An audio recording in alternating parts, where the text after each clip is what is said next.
দাদা, আমরা এত করে কষ্ট করছি, এত আয় উন্নতি করার চেষ্টা করছি, কোনোভাবেই তো আমাদের এই ছোট্ট সংসারটায় আয় উন্নতি হচ্ছে না। কিভাবে কি করব কিছুই তো বুঝতে পারছি না রে দাদা। আমাদের কি কোনো দিনও ভালো দিন আসবে না? এমন সময় কি আমাদের এভাবেই খারাপ দিনেই যাবে? সব সময় কি আমাদের এভাবে খারাপ দিনেই যাবে? আমি থাকতে তুই এত চিন্তা করছিস কেন বোন? তোর কি কোনো সমস্যা হচ্ছে এখানে থাকতে বা কোনো কিছু নিয়ে? তোর যদি কোনো কিছু নিয়ে সমস্যা হয় সবার আগে আমাকে বলবি। যতই সমস্যা হোক না কেন আমি সব কিছু সমাধান করে দেব। তোর কোনো চিন্তা করতে হবে না। দাদা, আমার এখানে থাকতে কোনো রকমের সমস্যা হচ্ছে না, তাও তো সবাই চায় একটু আরো ভালোভাবে থাকার জন্য। তুমি আর আমি মিলে তো অনেক কষ্ট করছি, আমাদের তো ভালো দিন আসছে না। কত মানুষ আমাদের চেয়েও তো খারাপ পরিস্থিতির মধ্যে আছে, সেই অনুযায়ী চিন্তা করলে ওপরওয়ালা আমাদের ভালোই রেখেছে। এটা তুমি একদম ঠিক কথা বলেছ। তোমার এই সব কথা শুনেই তো আমি ধৈর্য ধারণ করতে পারি। তোর কোনো চিন্তা নেই তোর এই ভাই থাকাকালীন। এই ছেলেটা প্রতিদিন এসে এভাবে এখানে দাঁড়িয়ে থাকে, কখনো কখনো আমার পিছনে পিছনে হাঁটতে থাকে।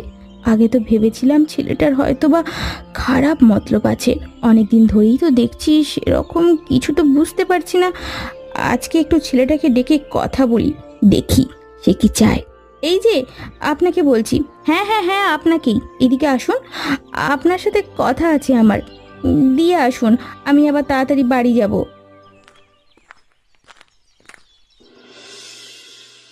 আপনি আমাকে ডেকেছিলেন? দূর থেকে বোঝা যাচ্ছিল না কাকে ডাকছেন। আমাকে কেন ডেকেছেন বলুন তো? আপনাকে দেখে তো এই গ্রামের মনে হচ্ছে না। প্রায় সব সময় আপনাকে দেখি আমার পিছু করেন, কখনো বা কখনো এভাবে এখানে এসে দাঁড়িয়ে থাকেন। দেখে তো ভালো ঘরের ছেলে বলে মনে হচ্ছে। আপনি কি চাচ্ছেন সেটা একবার বলুন তো আমার কাছে। এইভাবে প্রতিদিন লুকিয়ে লুকিয়ে আমাকে দেখছেন কেন? আপনাকে একটা কথা বলবো, কিন্তু কোনোভাবেই আমি সাহসে কুলিয়ে উঠতে পারছি না, সেজন্য এতদিন বলতে পারিনি। আপনি যেহেতু আজকে নিজ থেকে আমার কাছে জিজ্ঞাসা করছেন, এই সুযোগটা হাতছাড়া করতে চাইছি না। আপনাকে আমার ভালো লাগে। আমি আপনার সাথে কোনো ধরনের প্রেমের সম্পর্কে আবদ্ধ হতে চাই না। আমি আমি আপনাকে বিয়ে করতে চাই। আমার পরিবার সম্পর্কে আপনি জানেন? আপনারা যেমন দুই ভাই বোন, আমার পরিবারে আমি এবং আমার বাবা, কোনো সমস্যা হবে না। আচ্ছা ঠিক আছে, আমি আমার ভাইয়ের সাথে কথা বলে আপনাকে জানাবো। নীলা, কই রে? আমার জন্য এক গ্লাস পানি নিয়ে আয় তো এদিকে। একদম শুকিয়ে কাঠ হয়ে গেছে। বাইরে যা রোদ পড়েছে, কাজ করতে খুবই কষ্ট হচ্ছে। একটু তাড়াতাড়ি জল নিয়ে আয়।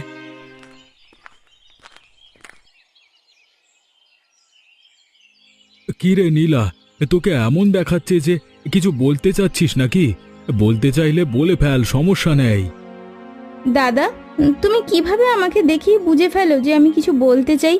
তোমার এই বুঝে ফেলার রহস্যটা আজ পর্যন্ত আমি এখনো বুঝতে পারলাম না।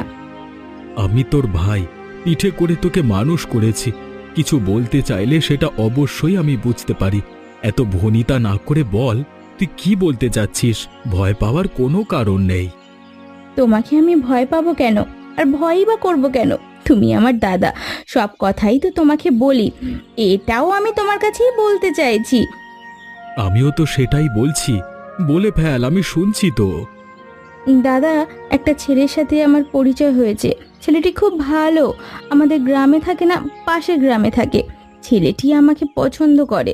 সে আমাকে কোনো রকম প্রেমের প্রস্তাব দেয়নি, সরাসরি বিয়ের কথা বলেছে। আমি তো ভুলেই গিয়েছিলাম, তোর বয়স হয়েছে, বিয়ে দিতে হবে। যদি ভালো ছেলে হয়ে থাকে আমার সাথে কথা বলতে বল, আমিও একটু ছেলেটাকে দেখি। আচ্ছা দাদা, ঠিক আছে, তোমাকে ধন্যবাদ। আমি ছেলেটাকে তোমার সাথে কথা বলিয়ে দেব। আচ্ছা ঠিক আছে। আরে বোন, তুই কি পাগল হয়ে গেছিস নাকি? রোদের মধ্যে এখানে এসেছিস কেন? তোর সাথে এই ছেলেটি কি সেই ছেলেটি যার কথা তুই আমাকে বলেছিলিস? হ্যাঁ দাদা, এই হচ্ছে সেই ছেলেটা যার কথা আমি তোমাকে বলেছিলাম। দিন দিন তোর বুদ্ধি লোপ পাচ্ছে। একটা মানুষের সাথে পরিচয় করাবি, বাড়িতে নিয়ে যাবি, রোদের মধ্যে মাঠের এখানে নিয়ে এলি। আরে তাতে কোনো সমস্যা নেই দাদা, আমরা তো মাঠে কাজ করি তাই না? কাজ কখনো ছোট নয়। আপনি এখানে কাজ করছেন, এখানেই আমরা কথা বলি। শুধু শুধু বাড়িতে গিয়ে আপনার সময় নষ্ট করা উচিত হবে না। তোমার কথা খুবই দারুণ। তুমি এত সব চিন্তা করো, সবাই এত সব চিন্তা করে না। যাই হোক, আমি তো তোমার নাম জানি না, পরিচয় জানি না, একটু বলো তো। আমার নাম বিজয়, আমি আপনাদের পাশের গ্রামেই থাকি। পরিবারে শুধু আমি আর আমার বাবা, আর কেউ নেই। আপনার বোনকে আমি পছন্দ করি, সরাসরি বিয়ের প্রস্তাব দিয়েছি। আমার বোন আমাকে বলেছে তোমার কথা, তোমাকেও আমার বেশ ভালো লেগেছে। কিন্তু তুমি বললে তো আর হবে না। তোমার বাড়িতে গিয়ে তোমার বাবাকে আমাদের এখানে নিয়ে এসো। তিনি যদি এসে সবটা বলেন, তারপর আমার বোনকে আমি তোমার হাতে তুলে দেব। আচ্ছা ঠিক আছে দাদা, তাহলে এখন আমি যাই। কালকে বাবাকে নিয়ে আপনাদের এখানে আসব। নীলা, যা বিজয়কে একটু এগিয়ে দিয়ে আয়।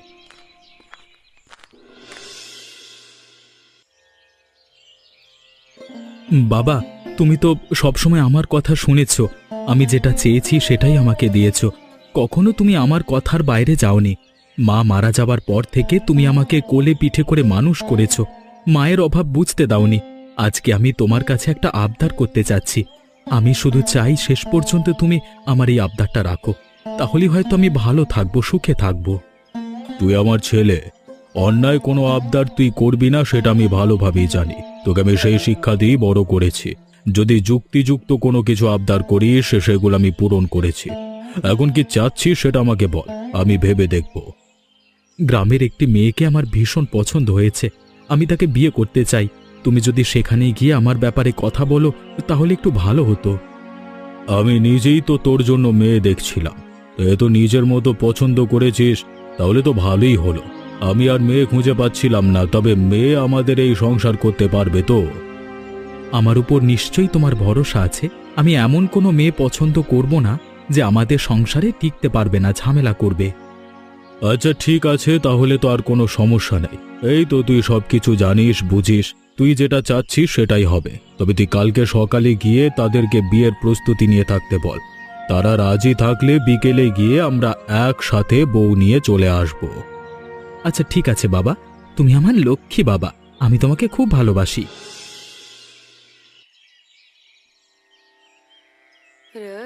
আপনি তো সবকিছুই এখন জানেন। সবকিছু জেনে শুনে আমার বোনকে আপনাদের বাড়ির বউ করে নিয়ে যাচ্ছেন।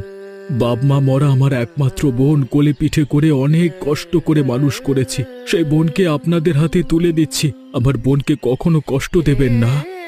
তুমি তো আমার বয়সে ছোট হবে, তুমি করেই বলি। তুমি এসব নিয়ে চিন্তা করো না। আমার তো নিজের কোনো মেয়ে নেই, তোমার বোনকে আমি নিজের মেয়ের মতো করেই দেখব। বাড়িতে কোনো ঝামেলা নেই, সেখানে সুখে শান্তিতে বসবাস করতে পারবে। আপনি কোনো চিন্তা করবেন না, আপনার বোনের কোনো অসম্মান সেখানে হবে না। যেভাবে নিয়ে যাচ্ছি সেভাবেই আপনার বোন সেখানে থাকতে পারবে। মাঝে মধ্যে আপনি এসে দেখে যাবেন আপনার বোন কিভাবে আছে।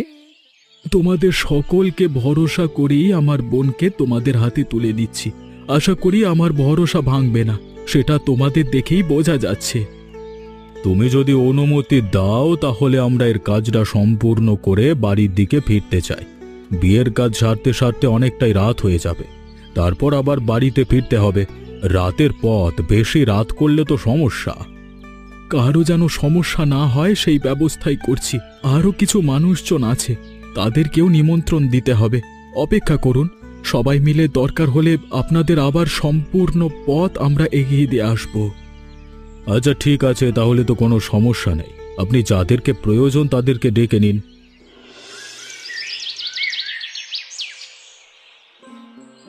আমরা কি এতই পর হয়ে গেলাম আপনার, নারায়ণবাবু?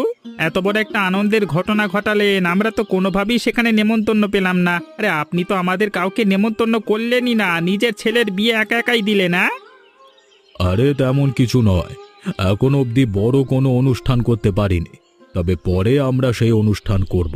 সবাইকে তখন নেমন্তন্ন দেব। এখন হঠাৎ করে ছেলে বলেছে, মেয়েও পছন্দ হয়েছে, সেজন্যই বিয়ে করিয়ে নিয়ে আসলাম। বাবা, ছেলের পছন্দের বিয়ে করা একদম উচিত হয়নি। আজকালকার মেয়েরা তেমন একটা ভালো হয় না। আর আপনি যে গ্রামের মেয়েকে বিয়ে করিয়েছেন সে গ্রামের অনেক বদনাম আছে মেয়েদেরকে নিয়ে। তবে যেন আপনার ছেলেকে হাত করে আপনাকে বাড়ি থেকে বের করে দেয়, না যেন না দেয় আর কি। হ্যাঁ, এসব কি বলছো তুমি? দুদিন হতে পারলো না বউ এসেছে ঘরে, এরই মধ্যে উল্টোপাল্টা কথা শুরু করে দিলে।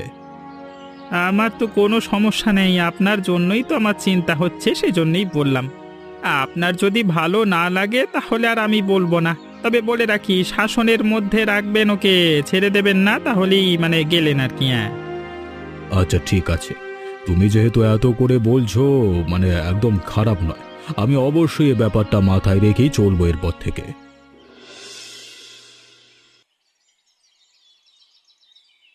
এসব তুমি কি রান্না করেছো? এসব খাবার তো আমি জীবনেও মুখে দিইনি। মানুষ এসব খাবার খেতে পারে নাকি? নিজেদের বাড়ি থেকে কোনো কিছু রান্না করা শিখে আসোনি নাকি? আমি তো এর আগেও আমাদের বাড়িতে খাবার রান্না করেছি, কখনো তো আমার রান্না খারাপ হয়নি, কেউ তখনও তেমনটা বলেনি। কেউ কখনো বলেনি?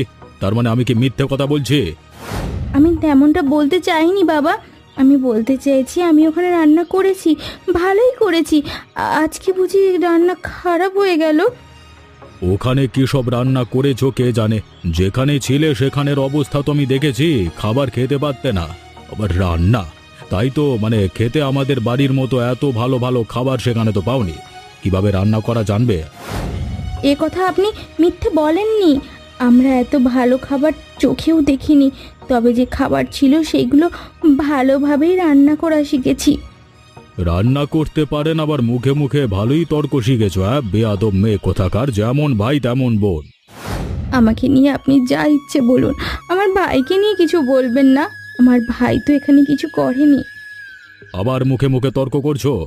তোমার এই খাবার তুমি খাও, আমি এসব খাবার খাবো না।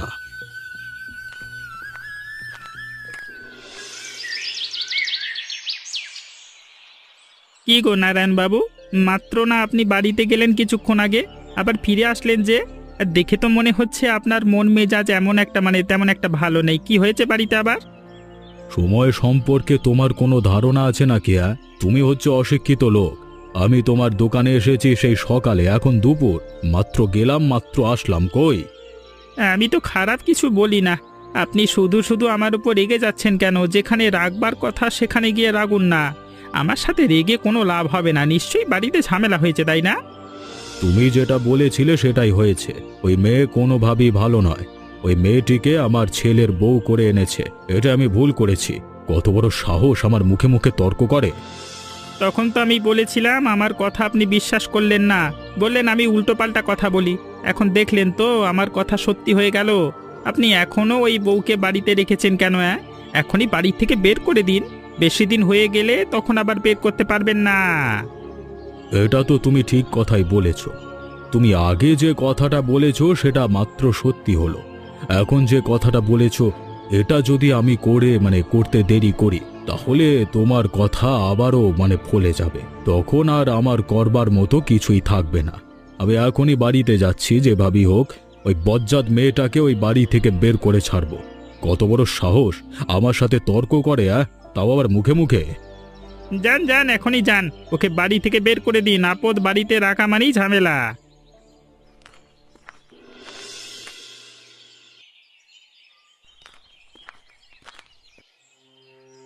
কি হয়েছে নীলা, তুমি এভাবে কাঁদছো কেন? বাড়ির কথা মনে পড়ছে নাকি? বাবা কিছু বলেছে তোমাকে? বাবা শুধু শুধু আমাকে অনেক বকাবকি করেছে, আমার ভাইকে নিয়েও কথা বলেছে, আমাকে গালি দিলেও আমি কিছু বলতাম না, আমার দাদাকে গালি দিলে সেটা আমি সহ্য করতে পারি না, আমার রান্না নাকি ভালো হয় না, সেই জন্য তিনি আমাকে বকেছেন। কি বলছো? তোমার রান্না তো ভালোই হয়, আমিও তো খেলাম। আমি বাইরে বসে সবটাই শুনতে পাচ্ছি। আমার মুখে মুখে তর্ক করে আমার ছেলের কাছে আমার নামে বিচার দেওয়া হচ্ছে, তাই না? ভেবেছো আমার ছেলেকে হাত করে নেবে? সেটা সম্ভব নয়। আমি তোমাকে এখনই বাড়ি থেকে বের করে দেব। এসব কি বলছো বাবা তুমি? নীলা কি এমন করেছে ওকে তুমি বাড়ি থেকে বের করে দেবে কেন? যা হয়েছে সমাধান হয়ে যাবে। আমি কোনোভাবেই এই বজ্জাত মেয়েকে এ বাড়িতে রাখবো না। ওই বাড়িতে থাকলে অমঙ্গল হবে, ওকে এখনই বের করে দিচ্ছি। বাবা তুমি হয়তো ভুলে যাচ্ছ, নীলা এখন আমার স্ত্রী, তুমি চাইলে ওকে বাড়ি থেকে বের করে দিতে পারো না। আমি শুধু অধিকার রাখি ওকে বাড়ি থেকে বের করে দেওয়ার। তুমি যদি আমার বউকে বাড়ি থেকে বের করে দাও, তাহলে কিন্তু আমিও বাড়ি ছেড়ে চলে যাব বলে দিলাম। ও আচ্ছা, এর মধ্যে আমার ছেলেকে হাত করে নিয়েছো, তাই না? ঠিক আছে, দুজনই তাহলে বাড়ি থেকে বের হও। বাইরে গিয়ে যখন অভাব টের পাবে তখন টাকার জন্য বউ ছেড়ে আমার কাছে আসতে হবে, মনে রাখো। বাবার সাথে ঝগড়া করে তোমার এভাবে বাড়ি থেকে বের হয়ে আসাটা মোটেও উচিত হয়নি। বাবা নিশ্চয়ই অনেক কষ্ট পেয়েছে। আমি বের হয়ে আসিনি, বাবা বের হয়ে যেতে বলেছে। আমার বউ যেখানে থাকতে পারবে না সেখানে আমি কিভাবে থাকব? এই ছোট্ট কুড়ে ঘরটা কার? এখানে আমরা থাকবো নাকি? এখানে তো একটা বকুল গাছ রয়েছে। এখন থেকে আমরা এখানেই থাকব। এই জমিটা বাবার নয়, মা মারা যাবার আগে এই জমিটা আমার নামে লিখে দিয়েছে। মাঝে মধ্যে আমার মন খারাপ হলে তখন আমি এখানে এসে বসে থাকতাম। তখন আমি এখানে এই ছোট্ট ঘরটি বানিয়েছি। তোমার কোনো সমস্যা হবে না তো এখানে থাকতে? হ্যাঁ, আমার আবার কি সমস্যা? আমি তো এর চেয়েও ছোট্ট ঘরে রয়েছি। আমি তোমাকে নিয়ে ভাবছি এরকম ঘরে তুমি থাকতে পারবে কিনা। তারপর তো টাকা পয়সা নেই, তোমার নিশ্চয়ই অনেক কষ্ট হবে। আমাকে নিয়ে তোমার কোনো চিন্তা করতে হবে না। আমি পরিশ্রমী ছেলে, অনেক ধরনের কাজ জানি। কোনো একটা কাজ জোগাড় করে নিতে পারবো। তা দিয়ে আমাদের সংসারটা ভালোভাবেই চলবে। এই বকুল গাছের নিচে আমাদের এই ছোট্ট ঘরটাই হবে সুখের সংসার। বাড়িটা কেমন অপরিচ্ছন্ন। চলো আমরা দুজনে মিলে পুরো বাড়িটাকে ভালোভাবে পরিষ্কার পরিচ্ছন্ন করে নিই, তাহলে তো থাকতে পারবো। আচ্ছা ঠিক আছে, চলো দুজনে হাত লাগাই।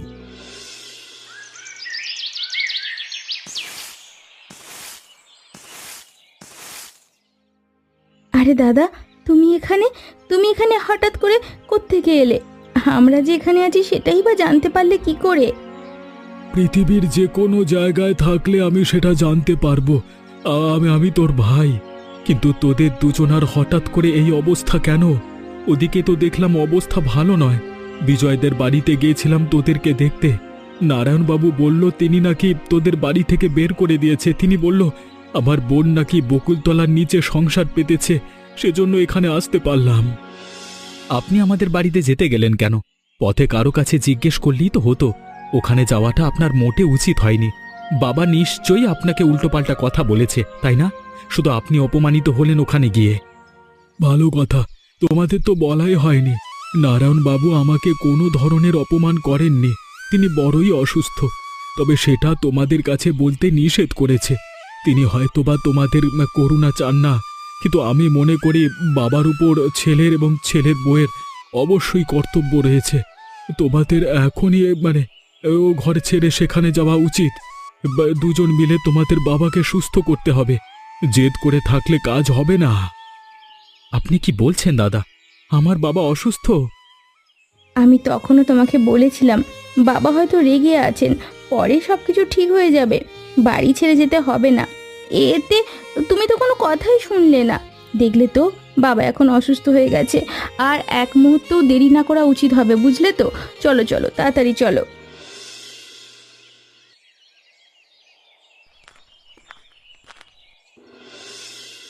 কি হয়েছে বাবা তোমার? শরীরটা কি বেশি খারাপ লাগছে? আমি তোমার সাথে বড় অন্যায় করে ফেলেছি, আমাকে ক্ষমা করে দাও।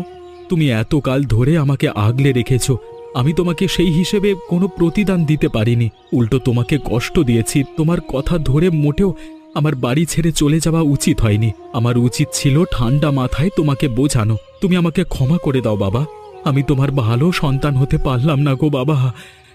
আমাকে আপনি ক্ষমা করে দেন বাবা। আমার আমার মুখে মুখে তর্ক করাটা আপনার সাথে একদম উচিত হয়নি। আমার চুপ করে থাকাই উচিত ছিল। ভুল হয়েছে, ক্ষমা করুন। তোমরা আমার কাছে এভাবে ক্ষমা চাচ্ছ কেন? আমার কাছে ক্ষমা চেয়ে আমাকে আরো দোষীর ভাগীদার করছো। আমি লজ্জিত হচ্ছি। আমি তোমাদের কাছে ক্ষমা চাইবো কারণ আমি দোষ করেছি। তোমরা কোনো দোষ করনি, তোমরা বরং আমাকে ক্ষমা করে দাও। ছি ছি বাবা, আপনি এসব কি বলছেন? আপনার কোনো ধরনের ক্ষমা চাইতে হবে না। আপনি কোনো দোষ করেননি। বাবা, তুমি তো এমন মানুষ নও। হঠাৎ করে খারাপ আচরণ শুরু করলে কেন বলো তো? গ্রামের অনেকগুলো লোক আমাকে অনেক ধরনের কথা বলেছে, সেটা আমি মেনে নিতে পারিনি। তাদের কথায় আমি ভুল পথে গিয়েছি। ভোলানাথ আমাকে অনেক উল্টোপাল্টা কথা বলেছে। আমারই ভুল হয়েছে। তখন যদি তোমার কথা জিজ্ঞেস করতাম তাহলে তুমি বলতে পারতে সবটা, তাহলে আর এত দূর আসতে হতো না। ওই ভোলানাথকে আমি দেখে নেব, তুমি একটু সুস্থ হও। এসব কথা তোমরা পরেও বলতে পারবে, এখনই ডাক্তার ডেকে নিয়ে আসো, যাও। ডাক্তার ডাকতে হবে না, আমার ছেলে এবং ছেলের বউকে দেখে এখন আমি সুস্থ হয়ে গেছি, চাইলে দৌড়াতেও পারবো। এই রকম মজার মজার গল্প দেখতে আমাদের চ্যানেলটাকে সাবস্ক্রাইব করতে ভুলবেন না।